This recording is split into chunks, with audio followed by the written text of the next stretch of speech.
My parents died in a car accident when I was just 5 years old. Their car skidded off the highway during a stormy night and plunged into a deep ravine. They said my parents died instantly, without pain. I'm not so sure. Every time I close my eyes, I still see the wrecked car and hear the sirens blaring in my head like an endless nightmare. There were no close relatives willing to take me in. Everything was processed quickly, and just a few weeks later I was in an orphanage on the outskirts of the city.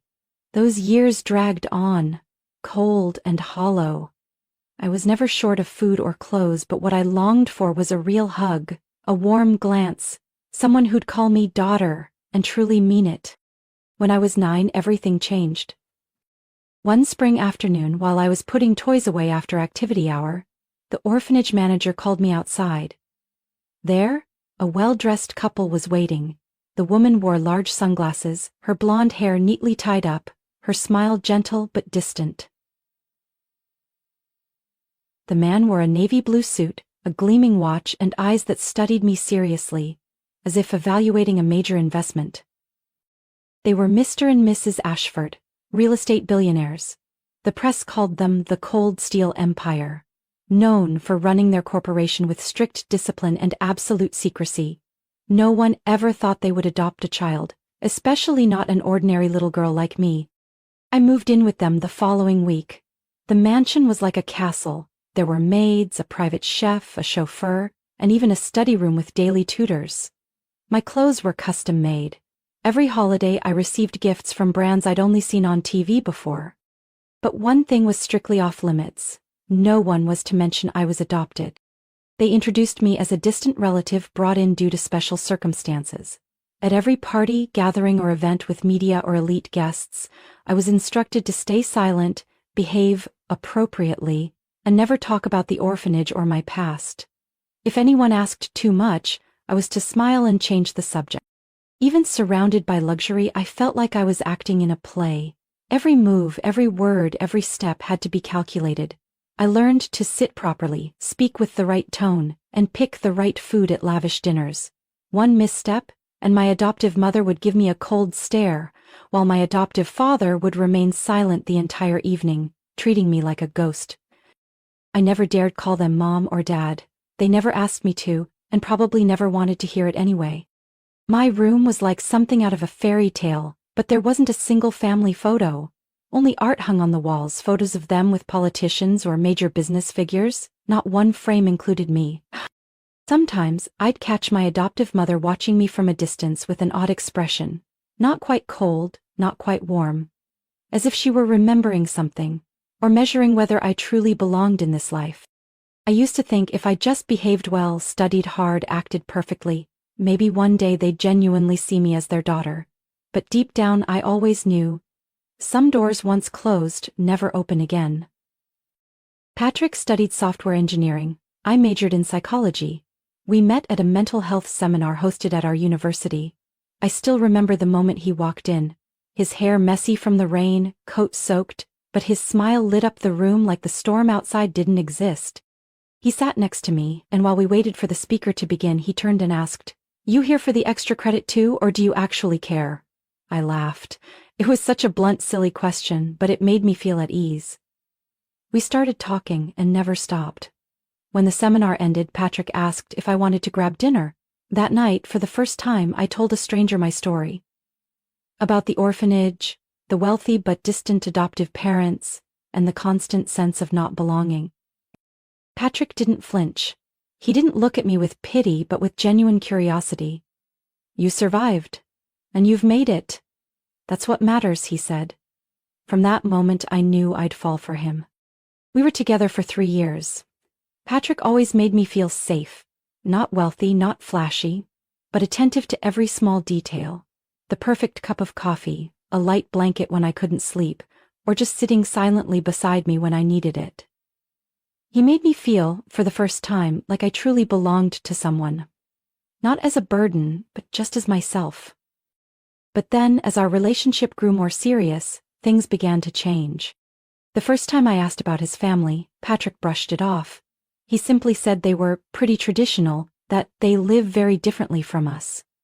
I didn't think much of it then, because I believed if we loved each other enough, his family would come around. But slowly I realized Patrick always avoided taking me home, always sidestepped gatherings where his parents would be present. During the holidays, while I sat alone in our empty apartment, Patrick went home to his family, never mentioning me once. I started to feel uneasy. I asked him directly why he hadn't told his family about me.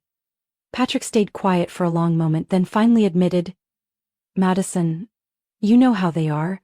They care a lot about background. They'll want to know who your family is, where you come from. My mom, she won't accept you. Not because of you, but because you're not who they expect."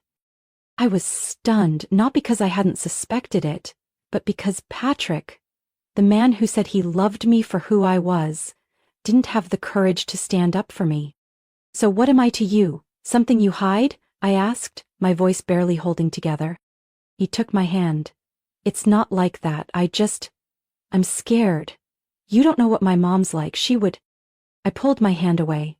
"I know what it feels like to be rejected. I've lived with that my whole life. I can't go through it again, especially not from the person I love hiding me." After that conversation, things went on, but something had already broken.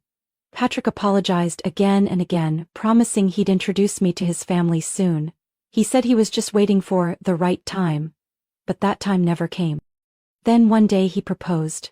It was simple, in the park where we'd had our first kiss. I cried. Not from joy, but because my heart was torn in two. One half wanted to believe in his promise, and the other couldn't forget the feeling of not being accepted. I said yes, but deep down I knew the real battle hadn't even begun, and Patrick's family, especially his mother, wasn't going to let someone like me in easily. The restaurant was on the top floor of a luxury building, golden lights reflecting off glass tables, soft piano music floating through the space, designed for the elite. Patrick gave my hand a gentle squeeze as we stepped in. I didn't say anything, just nodded slightly, hiding my anxiety behind a polite smile. His parents were already there, seated near the window with a view of the city skyline. His mother, Evelyn, wore a pearl-colored silk dress, diamond bracelet glinting under the lights. His father, Gregory, looked stern, his sharp gaze and tight lips giving off an air of constant judgment. Patrick greeted them first and pulled out my chair. I smiled politely, offering a soft-spoken greeting, but they barely nodded, their eyes sweeping over me like I was an unremarkable stranger. Less than 5 minutes after the server poured the wine, Evelyn spoke. "So Madison, what do you do?" "I'm interning at a counseling center," I replied calmly. "We specialize in supporting teens dealing with depression and trauma." She raised an eyebrow. "Oh, a career in listening and giving advice sounds interesting." I knew exactly what she meant by interesting. It wasn't a compliment. Gregory turned to Patrick. "And where did Madison grow up?" Patrick hesitated. I saw the conflict in his eyes. "She grew up in an orphanage. Then she was adopted. Her adoptive family was well off." A long silence followed. Evelyn set down her wine glass and looked directly at me. "So, no clear background?" I froze. For a second I thought I misheard. But she continued, without a hint of hesitation. "You see, our family has tradition, reputation, and while Patrick is quite sentimental, marriage is not something to treat like buying a pair of shoes on sale." Patrick tightened his grip on my hand under the table. "Mom, don't say it like that. Madison's not..." "Sweetheart," she cut him off. "I'm just stating facts. It's not offensive if it's true. Have you thought ahead? The future? Children? They'll carry a name with no known origin." My face burned, my throat tightened. I wanted to get up and walk away, but Patrick spoke before I could. "I have thought ahead, Mom. I've thought about the person I want to spend my life with, and that person is Madison. Whether you approve or not." Gregory's brow furrowed. "Patrick, show some respect. This is a family dinner, not a battleground." Patrick stood up and pulled out my chair. "If this is a family, then the person I love deserves at least a basic level of respect." He turned to me, his voice softening. "Let's go." I looked into his eyes, steady, fearless, and knew I wasn't alone. We walked out of the restaurant under the judgmental eyes of other diners, followed by a heavy silence. No one called after us. No one tried to stop us. But I didn't need them to. All I needed was Patrick.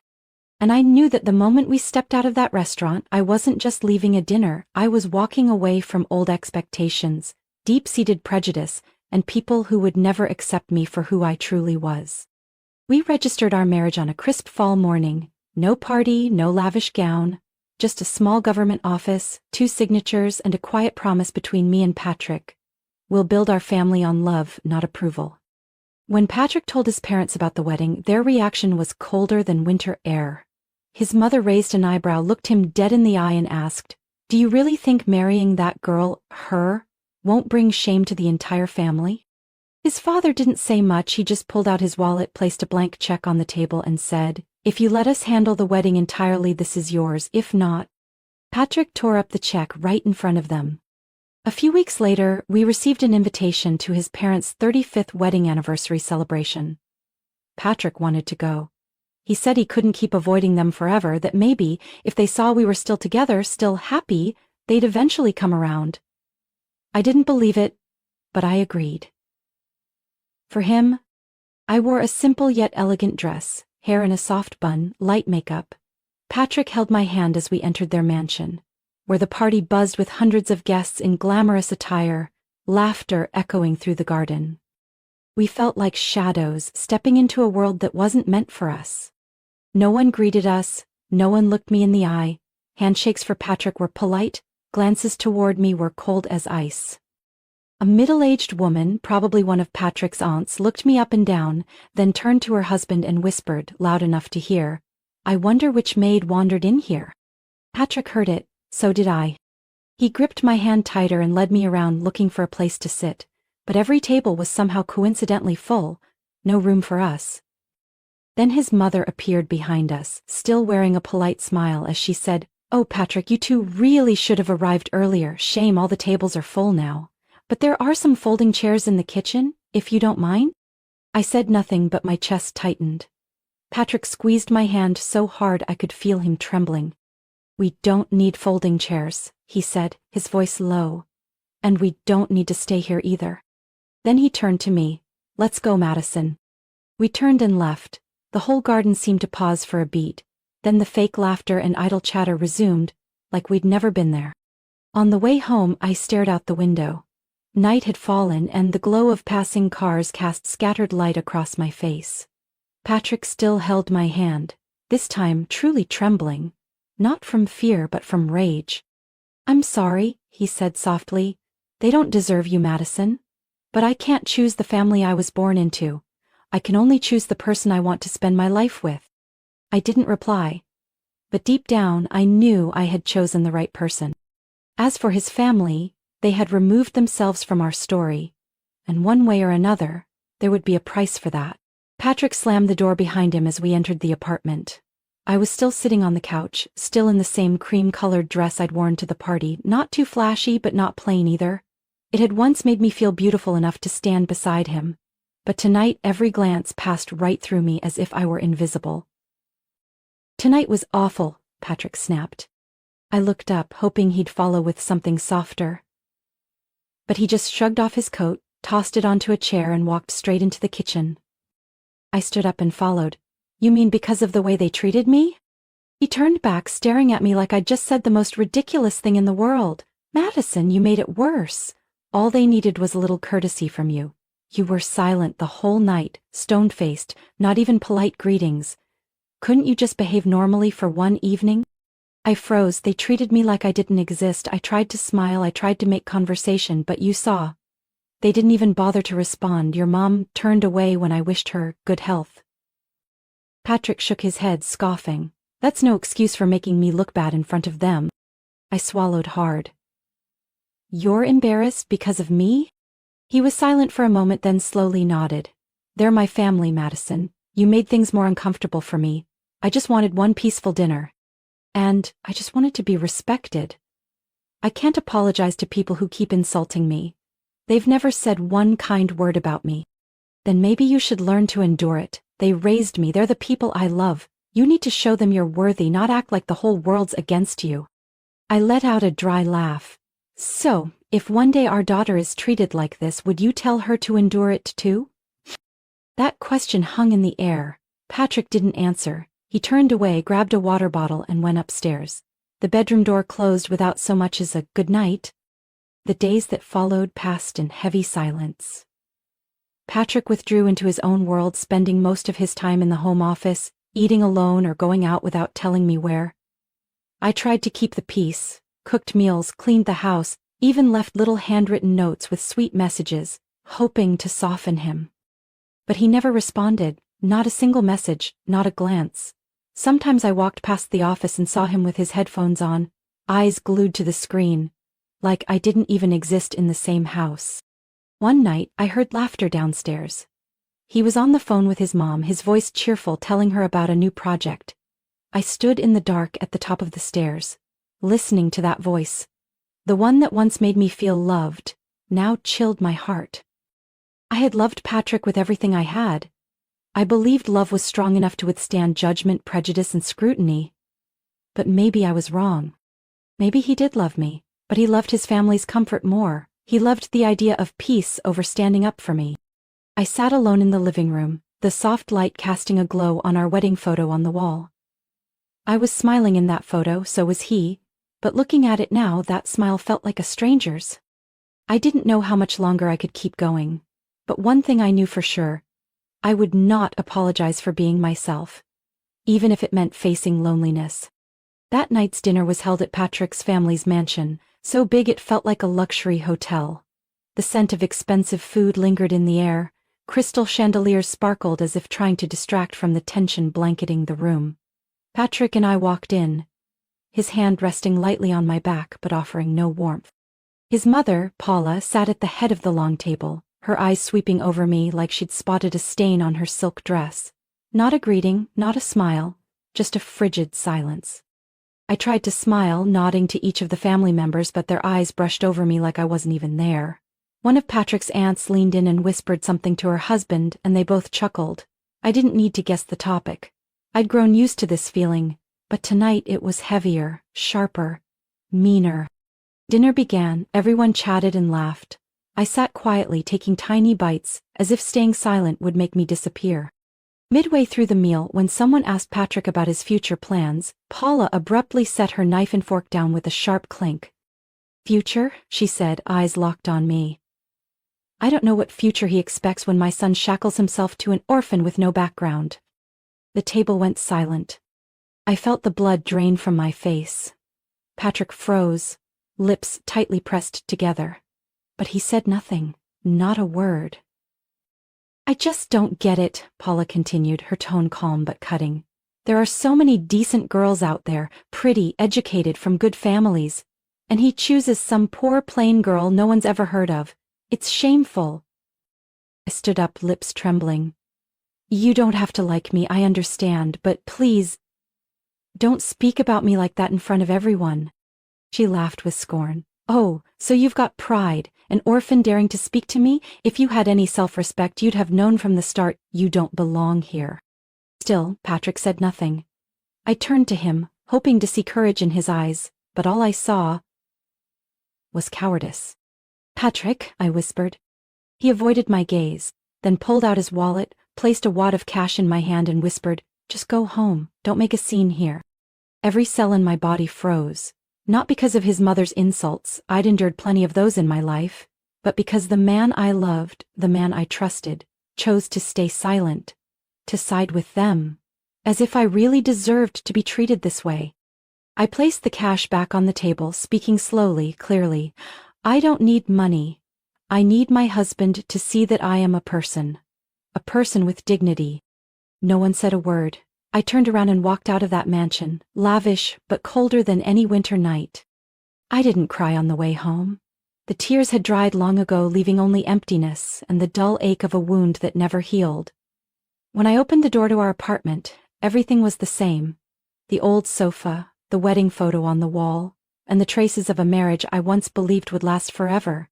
I video called my adoptive parents that night. They were in Switzerland attending the annual investment summit, but the moment Evelyn saw my pale face on the screen, she shot up from her chair. "What happened, Madison?" she asked, her voice shaking with anger. I told them everything, every detail, the dinner, Patrick's family's eyes, Paula humiliating me in front of everyone, and the moment Patrick handed me money like I was some stranger needing a ride home. I didn't scream, I didn't cry, I just told it all. Calm, cold. When I finished, there was a chilling silence on the other end of the line. My father, Gregory Hawthorne, turned to my mother. "We're flying home, immediately." 3 days later, they arrived in New York. I met them at a small cafe by the Hudson River. Evelyn hugged me for a long time. My father simply placed a hand on my shoulder, but his eyes said more than words ever could. "I won't let this go." "Do they know you're the adopted daughter of the Hawthorns?" my mom asked. I shook my head. "I never told them. I wanted them to accept me for who I am, not for the name or wealth behind me." My father narrowed his eyes. "They chose not to accept you. Now it's time they find out who they just rejected." That evening was Patrick's grandfather's 70th birthday party, held at one of the most luxurious restaurants in Manhattan. I was invited, a last-minute gesture of courtesy from Patrick's side. At first I planned to decline, but my parents didn't agree. "They invited you? Good, we'll go," my mother said. Patrick had no idea who I was bringing. As we walked in, the chatter began to quiet. I walked between my adoptive parents, both dressed elegantly but modestly. My father's expression was like ice, and my mother wore a gentle, proud smile. The moment Paula saw me, she froze, her eyes shifting from surprise to irritation in seconds. "Oh, Madison, you came too?" she said, trying to keep her tone neutral. "Yes, and these are my parents, Evelyn and Gregory Hawthorne." That line landed like a firecracker in the quiet room. Someone dropped a wineglass. Paula went stiff. Marley, Patrick's sister, looked wide-eyed. Patrick stammered, his lips pale. "Hawthorne, you mean which Hawthorne?" My father stepped forward and placed a folder on the table in front of Patrick. "Gregory Hawthorne, Avalon Real Estate Group, and I just met with our lawyer this morning." Patrick stared at the papers, his hands trembling. "This is divorce papers," my father said firmly. "Madison has nothing left to hold on to in this marriage, and I won't allow my daughter to be treated like garbage by people who judge others solely by lineage and money." Paula's jaw dropped, but no words came out. "A mother might not like her daughter-in-law," Evelyn said calmly, "but no one has the right to call my daughter a poor orphan, because if she were truly poor, tonight, you just rejected the one gift you could never afford, her loyalty and her kindness." No one said a word. Patrick sank into his chair, eyes glazed over, and I stood there, beneath the dazzling restaurant lights, feeling neither ashamed nor hurt, just free. Purely free. Like I had finally removed the invisible chains I'd worn for far too long. News of the unforgettable birthday party spread faster than I expected. Within 48 hours, photos and clips of my father handing Patrick the divorce papers began circulating across financial forums, where the Hawthorne name always drew attention. No one had imagined that the girl with no background was the adopted daughter of one of the most powerful real estate families on the East Coast. By the following week, shares of Gregory Miller's company, Patrick's father, began to plummet. Major partners canceled meetings, strategic investors suddenly pulled funding, citing a revaluation of transparency and ethical practices in company operations. In truth, no one needed a detailed explanation. The business world does not favor those who disrespect the wrong people. Patrick's family spiraled into chaos, outwardly polite, inwardly broken. The smiling photos they posted on social media couldn't hide the unraveling truth. Lost contracts, 2 commercial properties sold in a rush, and Gregory Miller under investigation for tax fraud related to a recent deal. And me, I said nothing. I didn't need to do anything more. The first messages I received from Patrick's family were bitter. "You planned this from the start, didn't you? You destroyed a family just for revenge? Don't think money gives you class." I didn't respond. A few days later, the tone shifted. "Madison, if you could talk to your father, please ask him to stop.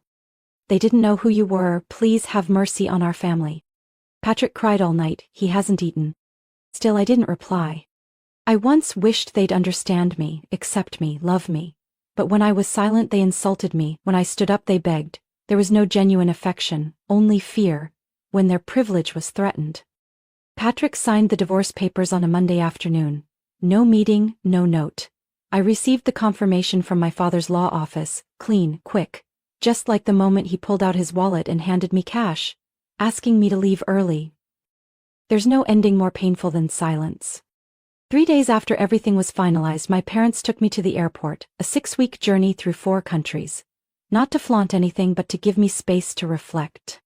We started in Sweden, where snow fell gently on the cobbled streets. Each morning my mother brewed tea for me and my father listened as I spoke about the little things in my marriage that had once hurt me. I didn't cry. The pain left me with the first glass of red wine in Stockholm. Oh. We went on to Greece, visited white temples nestled on cliffs above the sea. One night I walked alone on the beach, letting the ocean winds erase the echoes of cruel laughter from that long-ago dinner. At the end of the trip in a quiet town in southern France, my mother held my hand and said, "Madison, you don't have to prove anything. You deserve love, kindness, and everything they tried to convince you you didn't have the right to ask for." I hugged her tightly. The wind blew through my hair, carrying away all the old weight inside me. I don't hate Patrick, but I don't miss him either. And I know even if no one chose me at the start, I still get to choose my ending.